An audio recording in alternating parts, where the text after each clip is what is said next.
me chamou a atenção é que, de fato, só tem mais situações em relação a feedbacks de correção. Então, a grande maioria Aline, eu tenho dificuldade de fazer conversas difíceis.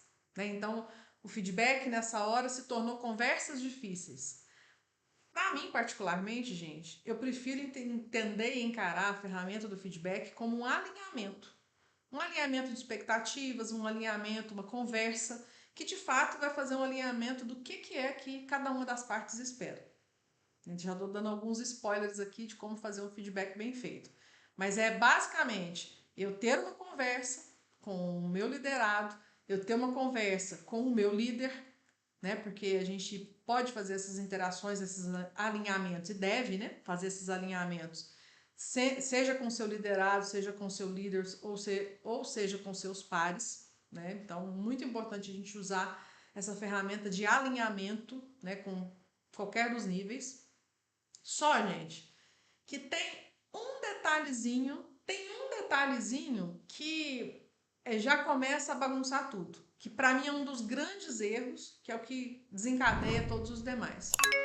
Que é a gente associar o medo ao feedback. Ou seja, eu tenho medo de fazer conversas difíceis, eu não consigo, né, lidar com essas conversas difíceis, eu tenho receio do conflito que isso vai gerar, eu sinto dificuldade de fazer esse momento porque as pessoas levam isso para o coração e aí ficam bravos, descontentes.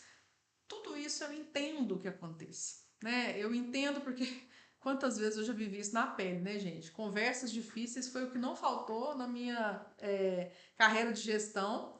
E assim, posso contar algumas que são bastante impactantes, de você conversar com a pessoa e não saber exatamente como ela vai reagir. Então, tem todos esses detalhes que a gente vai mencionar daqui a pouco. Mas a primeira coisa que eu preciso entender e que vocês entendam, né, é o que está por trás de ter tanto medo de dar feedback, né? O que causa esse pavor, né, da gente ter esse momento do feedback? Primeiro, a gente entender que realmente não é o momento mais confortável da nossa gestão. É um momento que é chato, não é um momento agradável, não é um momento legal, não é para ser legal mesmo, porque a gente está ali, principalmente nos feedbacks de correção, né? Aqui estou especificamente falando das conversas difíceis. É um momento chato, é um momento incômodo para ambas as partes. Só que ele é necessário, ele é um mal necessário da gestão. Então, se você definiu que você vai ser gestor, se você já é gestor há muitos anos, é um mal necessário da sua carreira. Não tem como ser diferente. Agora, tem como a gente fazer de uma maneira diferente para que isso, apesar do certo desconforto, isso não nos atrapalhe ou você não fique travado de fazer. Porque isso vai definir o quão a sua carreira ou quão a sua gestão vai ser bem sucedida ou não. Faz toda a diferença, vocês não têm nem noção o tanto que isso. Uma ferramenta simples de aplicar, porque não tem tantas complicações, não tem, né, você e a outra pessoa, mas tem técnica, tem jeitos, tem detalhes que a gente precisa corrigir para que isso fique bem feito. Primeiro, né, esse medo do conflito. Então, as pessoas, grande parte das pessoas que tem essa dificuldade com o feedback de correção, elas, em primeiro lugar, elas estão muito preocupadas no que o outro vai pensar ou sentir. E aí vamos com cuidado, né, com essa fala. Porque elas se relacionam, elas têm um envolvimento emocional com seus liderados. Se ninguém te contou, eu vou te contar agora. Você não é amigo dos seus funcionários. Ponto. Você não foi contratado ou contratada para ser amigo dos seus funcionários. Ponto. Você foi contratado para ser um representante da diretoria dos donos da fábrica lá frente aos funcionários da fábrica.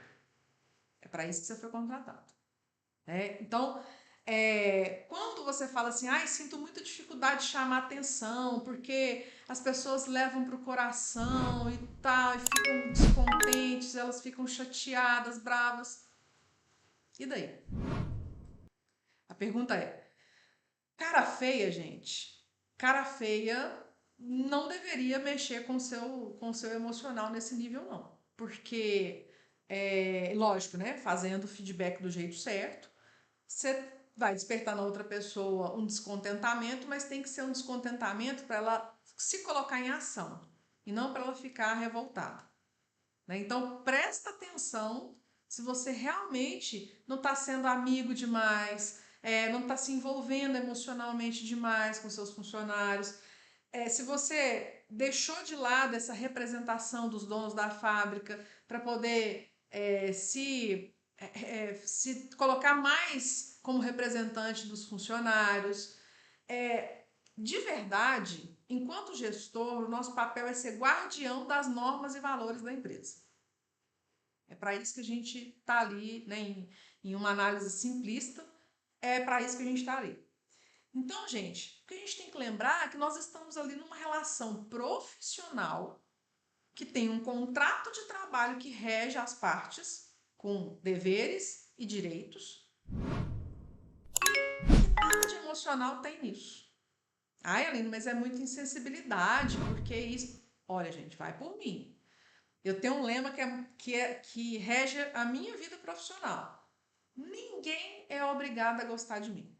Ninguém. E assim, eu sempre deixei isso muito claro em toda a fábrica que eu trabalhei.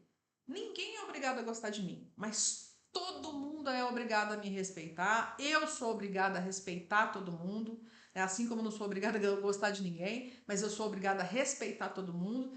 E a minha relação com as pessoas, ela não pode prejudicar a minha relação profissional. Vou dar um exemplo. Ah, eu não gosto daquela fulana ali, ou não gosto daquele fulano ali. Não interessa. Se você tem que conversar com a pessoa para poder o seu trabalho ser desenvolvido, você tem que conversar com ela normalmente. Esquece o que você pensa, acha dela, se gosta ou se não gosta. Ali não é para isso. Né? Nessa mesma pegada, nós temos esse envolvimento. Muitas vezes a gente se deixa levar pelo envolvimento emocional dos nossos funcionários, né? Aí começa a ter uma relação que não fica desequilibrada. Então eu preciso da aprovação, eu preciso da carinha boa. Nem sempre você vai ter a carinha boa deles, não. Isso não pode mexer com você, né? Você não pode achar que, poxa, eu tenho que ficar completamente, todo mundo tem que ficar alegrinho aqui comigo, porque é isso que eu quero, que as pessoas fiquem felizinhas. Poxa, felizinhas é se todo mundo estiver cumprindo as suas obrigações. Porque a gente está ali, adultos, maiores de idade, cumprindo o contrato de trabalho. Se vier uma amizade, gente, é lucro. Tô falando que você não possa ter essa relação com as pessoas, não. Desde que você não faça confusão com as coisas, né? Isso vai ser um lucro. Eu, por exemplo, desde meu primeiro trabalho, a primeira vez que eu pisei numa fábrica como estagiária, até os dias de hoje, todas as fábricas que eu passei, eu tenho amigos, mas todos com a mesma relação de clareza. Amigos, amigos, fábrica à parte. Né? Então, isso ajuda a gente a se libertar de um monte de coisa.